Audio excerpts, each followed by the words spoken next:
राधे राधे मित्रों, माँ दुर्गा की उपासना का विशिष्ट पर्व नवरात्रि आने वाला है और माँ दुर्गा का ही स्वरूप है माँ षष्ठी देवी, जिन्हें शिशुओं की अधिष्ठात्री देवी कहा जाता है। और जो दंपति जिनकी संतान नहीं होती उन्हें नवरात्रि काल में 9 दिनों तक षष्ठी माता की आराधना विधि विधान के साथ करनी चाहिए। इससे उन्हें संतान की प्राप्ति होती है और साथ ही साथ संतान को दीर्घायु भी यही माता प्रदान करती है। दोस्तों, बच्चों की रक्षा कर धर्म है। मूल प्रकृति के छठे अंश से प्रकट होने के कारण इनका नाम षष्ठी देवी पड़ा। ऐसी मान्यता है कि नवरात्रि में षष्ठी माता की पूजा आराधना और इनकी विशेष वंदना का पाठ करने से शिशुओं की रक्षा होने के साथ ही साथ निसंतान दंपतियों को संतान की प्राप्ति होती है।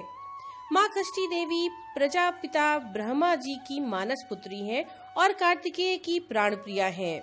ये देव सेना के नाम से भी जानी जाती हैं और इन्हें विष्णु माया तथा बालदा अर्थात पुत्र देने वाली भी कहा जाता है।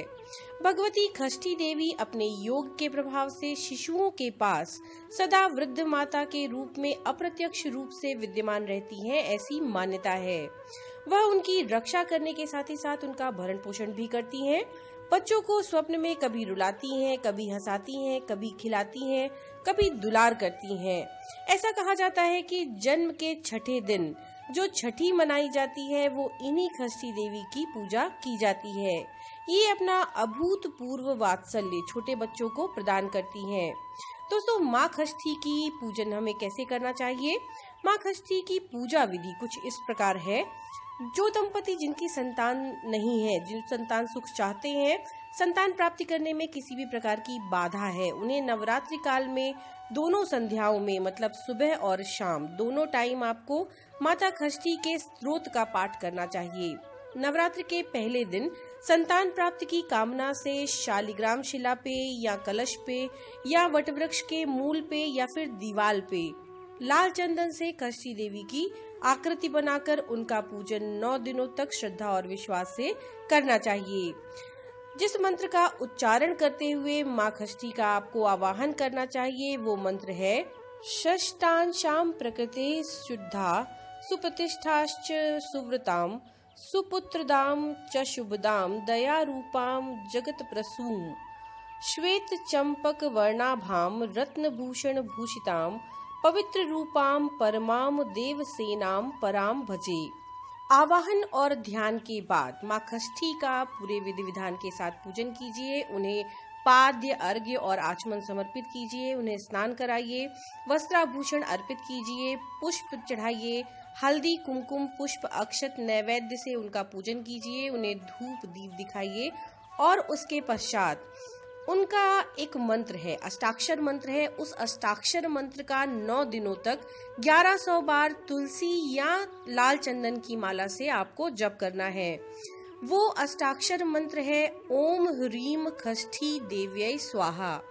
ओम ह्रीम षष्ठी देव्यै स्वाहा। इस अष्टाक्षर मंत्र का 9 दिनों 1100 बार तुलसी या लाल चंदन की माला में जप करना है।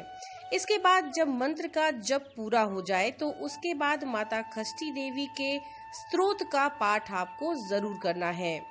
इस प्रकार से स्तोत्र का पाठ करने से और विधि विधान पूर्वक पूजा करने से आप पर माता की कृपा बनेगी और जो निसंतान दंपति हैं उन्हें संतान की प्राप्ति होगी। जिनकी संतानें हैं वे दीर्घायु और सौभाग्यशाली होंगी। माँ षष्ठी देवी का स्तोत्र कुछ इस प्रकार है। नमो देव्यै महादेव्यै सिद्ध्यै शांत्यै नमो नमः। शुभाय देव सेनाय षष्ठी देव्यै नमो नमः। वरदाय पुत्रदाय धनदाय नमो नमः। सुखदाय मोक्षदाय षष्ठी देव्यै नमो नमः। शक्तेः षष्ठांश रूपाय सिद्धाय च नमो नमः। मायाय सिद्ध योगिन्यै षष्ठी देव्यै नमो नमः। पाराय परदाय च षष्ठी देव्यै नमो नमः। साराय सरदाय च पाराय सर्वकर्मणाम। बालाधिष्ठात्री देव्यै च षष्ठी देव्यै नमो नमः। कल्याणदाय कल्याण्यै फलदाय च कर्मणाम। प्रत्यक्षाय च भक्तानाम षष्ठी देव्यै नमो नमः। पूज्याय स्कंदकांताय सर्वेषां सर्वकर्मसु देवरक्षणकारिण्यै षष्ठी देव्यै नमो नमः। शुद्ध सत्व स्वरूपाय वंदिताय नृणाम सदा हिंसा क्रोध वर्जिताय षष्ठी देव्यै नमो नमः। धनम देहि प्रियाम देहि पुत्रम देहि सुरेश्वरी धर्मम देहि यशो देहि षष्ठी देव्यै नमो नमः। भूमिम देहि प्रजाम देहि देहि विद्याम सुपूजिते कल्याणम च जयम देहि षष्ठी देव्यै नमो नमः। तो ये माँ षष्ठी देवी का स्तोत्र है जिसका पाठ करना बहुत ही शुभ फलदायी होता है उन दंपतियों के लिए जो संतान प्राप्ति की इच्छा रखते हैं या संतान के सौभाग्य की कामना से ये व्रत करते हैं। हम आशा करते हैं ये जानकारी आपके लिए उपयोगी होगी। नमो नारायण।